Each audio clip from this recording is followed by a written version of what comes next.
Tasya Septiani, gadis berusia 18 tahun, berhasil melewati masa kritisnya di rumah sakit. Kamis siang, gadis warga Waikandis, Bandar Lampung ini telah siuman namun masih menjalani perawatan intensif. Korban dievakuasi ke rumah sakit akibat ditikam di kamar indekosnya.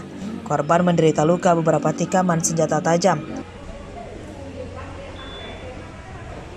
Menurut orang tuanya, pelaku yang menyerang putrinya itu diduga seorang pria yang dikenalnya. Korban sempat melawan namun terus diserang dengan senjata tajam. Kejadian itu berlangsung cepat dan tidak diketahui tetangga kos karena korban dibekap mulutnya. Pelaku kabur setelah korban berpura-pura pingsan.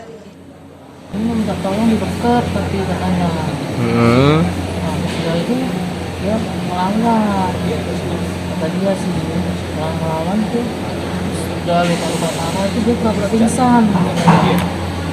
Kalau nggak dia pura-pura pingsan masih turun aja. Pisau itu kali.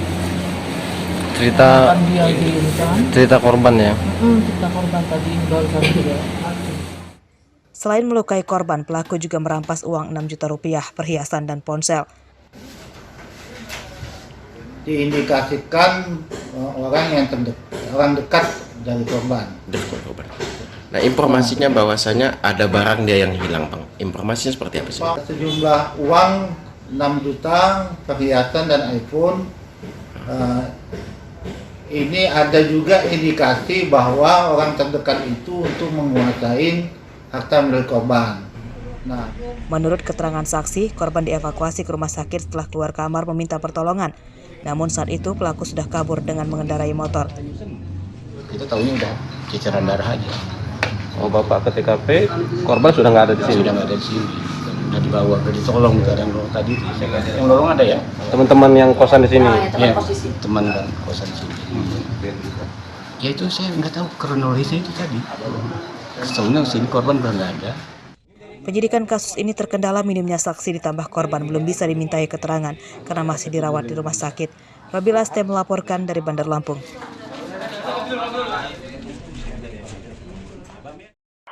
Cabutan banner di Jalan Margodadi, Ambarawa. Meski pemilu masih lama digelar, spanduk bergambar para calon presiden dan gubernur Lampung marak terpasang, seperti di sepanjang Jalan Sumatera Lintas Barat Pringsewu. Kamis siang, puluhan spanduk bergambar calon presiden dan gubernur dicopot polisi Pamong Praja. Selain mengganggu keindahan kota, pemasangan spanduk politik diklaim ilegal karena ada aturan khusus yang mengaturnya. Spanduk promosi produk niaga dan jasa juga tak luput dirazia.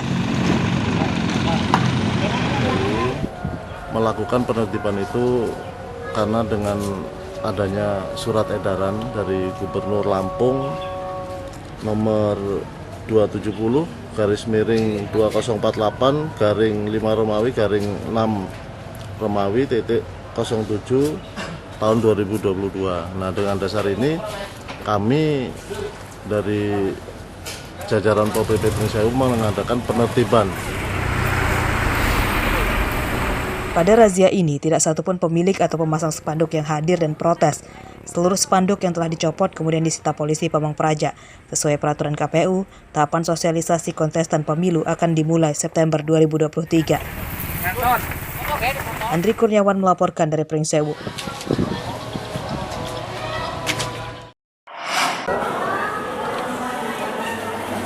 Harga sejumlah bahan kebutuhan pangan di Kabupaten Pesisir Barat naik drastis, mulai dari bawang merah, cabai, hingga sayur-sayuran.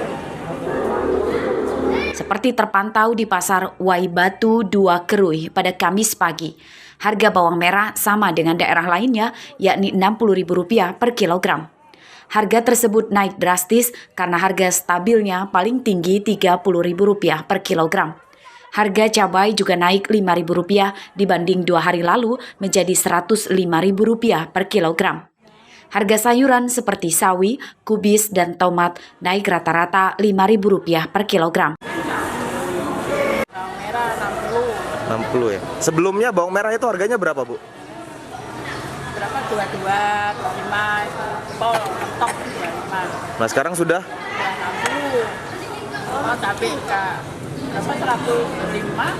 Ya, 105, 130. itu cabai apa itu, Bu? Jenis apa? Cabai merah. Cabai merah. cabai keriting 80. Kenaikan harga bahan pangan dikeluhkan pedagang makanan. Mereka menyiasatinya dengan mengurangi porsi dan menaikkan harganya, namun tidak terlalu banyak di kisaran Rp2.000 per kilogram. Sangat berpengaruh banget, semuanya pada naik ya. Iya pada naik juga, kita suka penyesuaian gitu. Ya, kayaknya makan paling naik 2.000, biasa 14 jadi 20. Lu cari lagi masih ada nggak ya? Naiknya harga bahan pangan menjelang Idul Adha tak terkendali. Pemerintah Kabupaten Pesisir Barat tak bisa mengendalikannya karena hal tersebut terjadi secara nasional. Mekanisme pasar yang membuat dia harga itu naik, dan ini terjadi di seluruh Indonesia fenomena ini, apalagi menjelang hari-hari besar nasional. Kalau untuk langkah dari kami untuk menstabilkan harga sampai saat ini kami belum ada upaya istilahnya mau intervensinya, karena harga yang naik ini adalah di barang-barang yang memang kebutuhan sehari-hari, dia bukan pabrikan gitu. Kenaikan harga bahan pangan saat ini dampak cuaca ekstrim yang menyebabkan banyak petani gagal panen. Permintaan tinggi, tidak sesuai pasokan, harga pupuk mahal, dan tingginya harga BBM. Rosandi melaporkan dari Pesisir Barat.